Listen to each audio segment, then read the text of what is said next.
Today is Mother's Day, and we are celebrating those of you both here in the church building proper and those of you that are watching, that today is just a celebration of who you are and all that you do.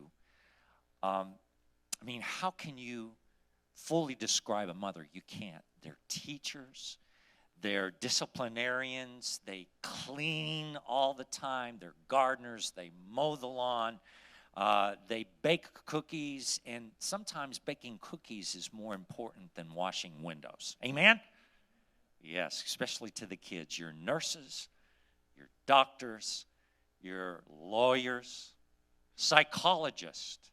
You're counselors. You're chauffeurs. Coaches.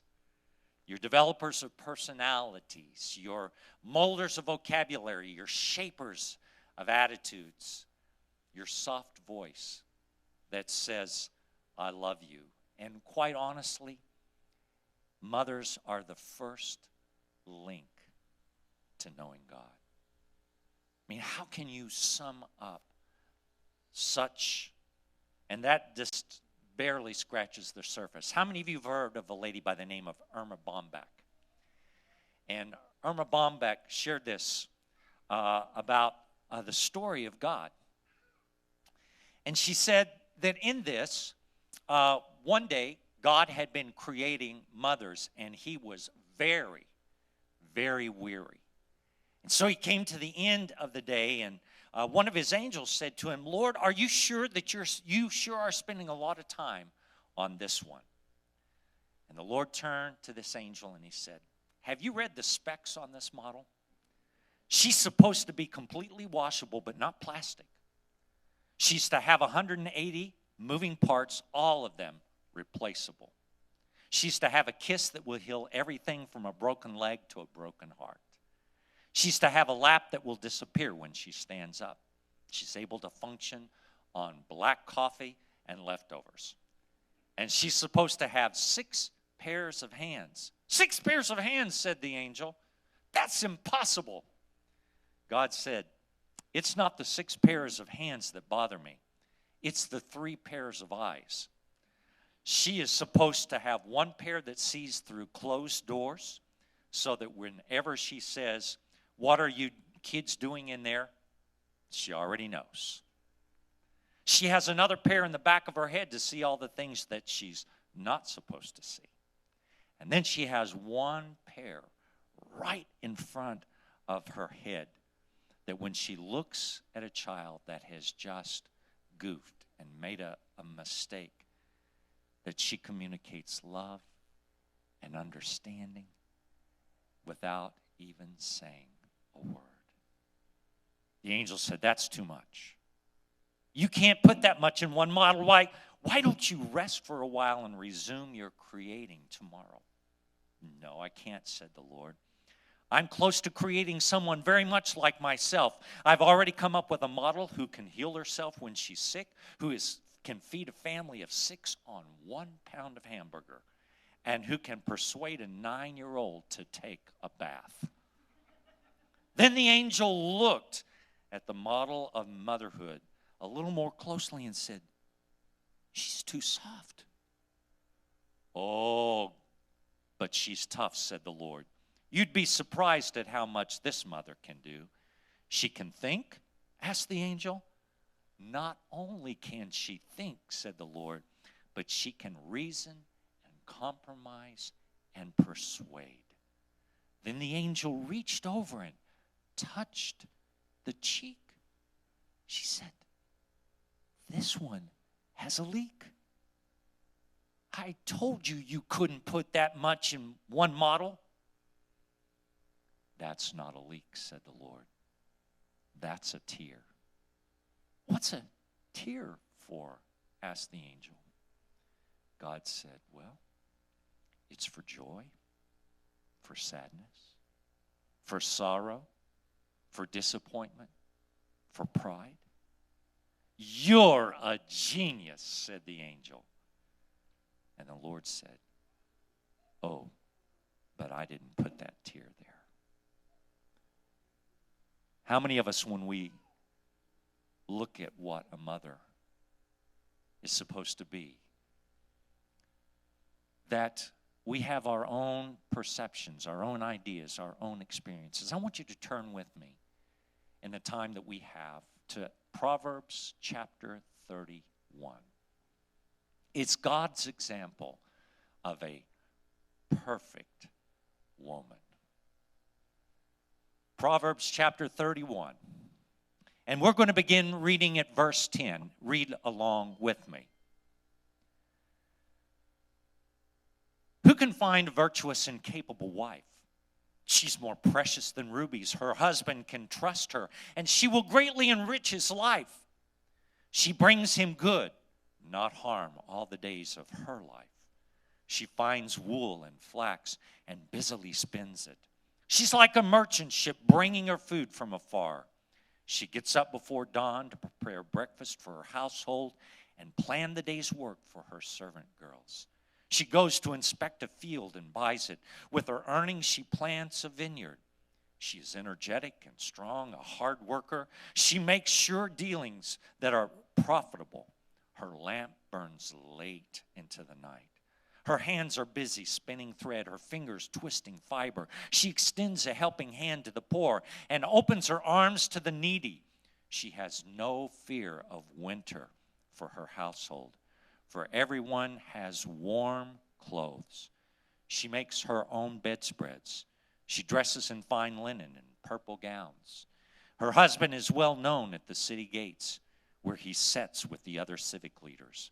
She makes belted linen garments and sashes to sell to the merchants. She is clothed with strength and dignity, and she laughs without fear of the future. When she speaks, her words are wise, and she gives instructions with kindness. She carefully watches everything in her household and suffers nothing from laziness. Her children stand and bless her. Her husband praises her. There are many virtuous and capable women in the world, but you surpass them all. Charm is deceptive, and beauty does not last. But a woman who fears the Lord will be greatly praised. Reward her for all that she has done. Let her deeds publicly declare her praise. I want to point out three things for us to focus. So many chapters there out of the 21 verses that I read you. And that's quite a sum. But I want to just today focus on three things. First of all, I want to focus on the fact that her hands work. There's a little boy one time got his first job. Do you remember when you got your first job? You know, it may not have been anything glamorous, but you were proud. You were excited. And you were willing to tell everyone how hard you worked. And so he said, I get up at 5 a.m. and I have my breakfast. Somebody said, well, does anybody else get up too? He said, oh, sure. My mom gets up and fixes my breakfast and then fixes my dad breakfast. And what about your dinner? The boy said, well, Mom fixes that too. Well, does your mother have an afternoon to herself? The boy replied, no, Mama cleans the house, looks after other children, then gets supper for me and Dad when we come home. And then we watch TV and we go to bed.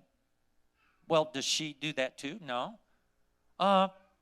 She washes dishes and washes some clothes, and she irons the rest of the evening. Do you get paid for your work? Why, of course. Dad and I always get paid for the work that we do. And what about your mother? Does she get paid? Mother get paid? She doesn't do any work. It's a lot of perspective, isn't it, from people of what it is. You see, in this text, we see things that mothers do. She sews. She selects wool and works with eager hands. My mom, my sisters they all had a head start on me in being born. One was 13 years ahead of me. One was One was 15, one was 13, and one was 11 years ahead of me. And so they were 2 years and 3 months apart and 2 years and 6 months apart. And my mom sewed and made all three of their dresses alike. And that's in her spare time.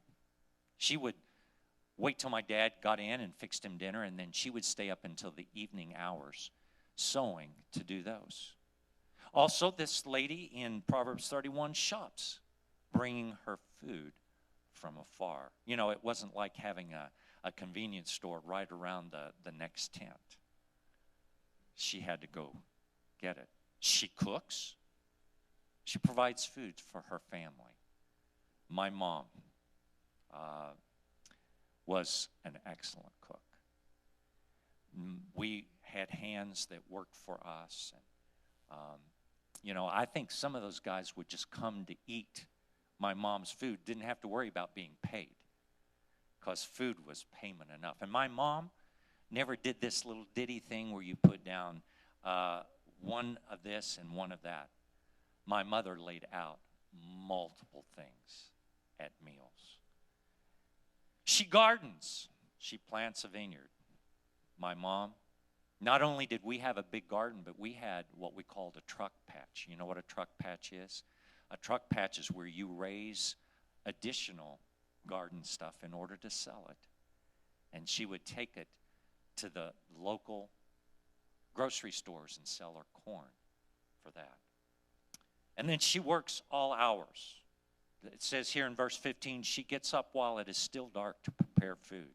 Her lamp does not go out at night. I remember, Jared's not in here right now, but Jared came to live with me for a while in our family. And my mom, Jared had a job where he would leave early every day. My mom would get up at 5:15 every morning to fix him breakfast before he left for work. That's the kind of thing that a selfless mother does. This old adage says, man's work works from sun to sun, but woman's work is never done. And those of you that are moms and mothers, you know that that's the case. It says here in verse 27, she is not lazy. She watches over the affairs of her household and does not eat the bread of idleness or doing nothing. Here's a poem that someone once wrote.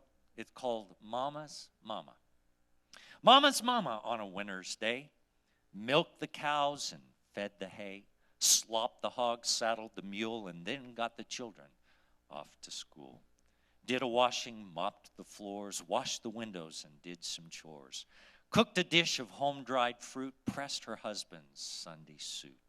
Swept the parlor, made the bed, baked a dozen loaves of bread, split some firewood and lugged it in, enough to fill the kitchen bin. Cleaned the lamps and put in oil, stewed some apples she thought might spoil.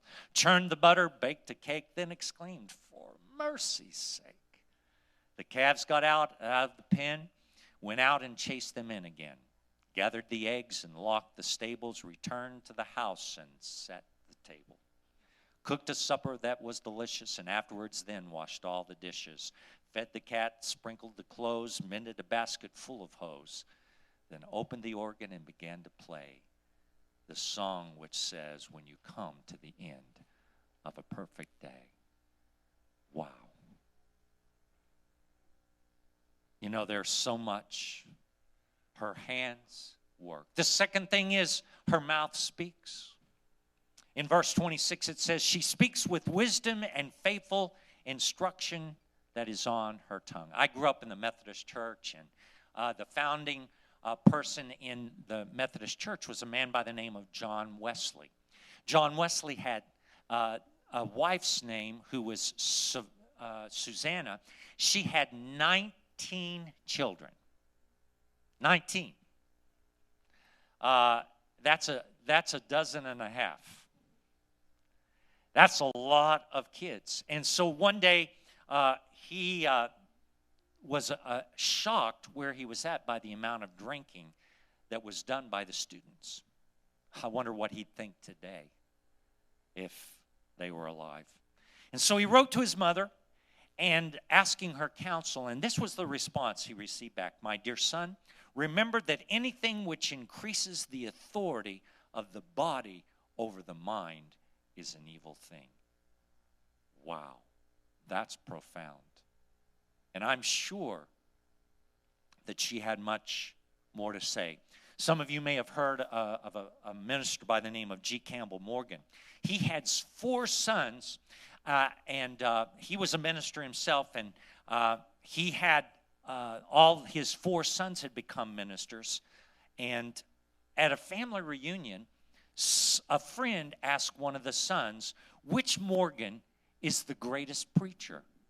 And that particular son looked at his father and said, my mother. How many of you have ever had your mother preach a sermon to you? Amen. On more than one occasion. My wife is not my mother, and she still preaches to me. And, Mama always said. How many of you have ever heard that phrase? Like my mama always said. Well, what did Mama always say? She said a lot, but did we ever really listen? If we could just go back. Christy shared that, the older that she got, she realized that the things that her mother did, even though Christy didn't like it at the moment, she's thankful for them now. How many of you have seen the reflection of your mother in the way that you have raised your children? It's a good thing, isn't it? There was a lady from Carbondale, Illinois one time, and she said this about her 90-year-old mother. After I married, she continued to help with whatever need I had.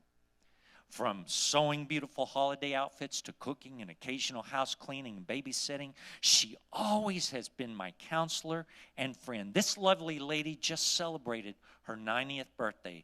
I admire her so much and am proud she is my mother. Verse 26 there of Proverbs 31 says, she speaks with wisdom, and faithful instruction is on her tongue. Her hands work, her mouth speaks. The third thing and the last thing I want to share with you today is that her heart loves. Verses 11 and 12 says, her husband has full confidence in her and lacks nothing of value. She brings him good, not harm, all the days of her life. If a husband has complete confidence in his wife, then you know that she is a woman who loves her man. My wife and I had a come to Jesus meeting last night.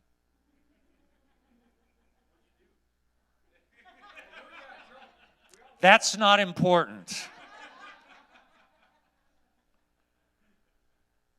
And Jesus had long hair that was auburn brown. And you know how I responded? I sat there and listened because it was wisdom and it was true and it was right. Guys, we become so much smarter when we hear the wisdom that our wife imparts. There's an epitaph on a wife's tombstone that was written 60 years of marriage. And he said this, she always made a happy home. See, home is our safe place, isn't it? Where we get away from work. Wives, do you provide a place that's safe for your man to come home? Doesn't have to be the cleanest, doesn't have to have the most immaculate meals, but is it safe? Is it safe for him to come home? There was a grandmother that was telling her granddaughter good night when a little girl said, Mommy and Daddy are entertaining some very important people downstairs. And the grandmother said, well, how do you know that? And the little girl looked at her grandmother and said, because my mommy's laughing at my daddy's jokes. Sometimes we just do things out of love, don't we? There was a teacher at school that put in a question to little James in math class. He said, James, suppose your mother bakes a cherry pie. And in this cherry pie, there are 10 of you that are sitting at the table. There's your mother and your father and the 8 of you as brothers and sisters. How much of a piece of the pie do you get? And little James said, a ninth. And the teacher said, no, James, you don't understand. There are 10 of you at the table. And if you divide the pie, how much of the pie do you get? Expecting a tenth. And James again said, I get a ninth. You see, Mommy just says that she doesn't want any to make sure that we get more. If you listen to the Daily Bread yesterday, there was a family that was having a very difficult time. And they made do everything they possibly could. They would shoot, they would go fishing or whatever, and occasionally the father would get a squirrel. And whenever the father would bring in the squirrel for them to fix. And they fixed it, and Mama put it on the table. Mama said, I want the head, that's the best part. And so they all did that and went on, and the daughter said, I didn't realize until years later that there was no meat on the head. She was simply taking nothing so the others could have. That's the way my mom was. My mom would never sit down until everything was prepared and on the table. My mom would usually not take anything or very little until she made sure everyone was fed.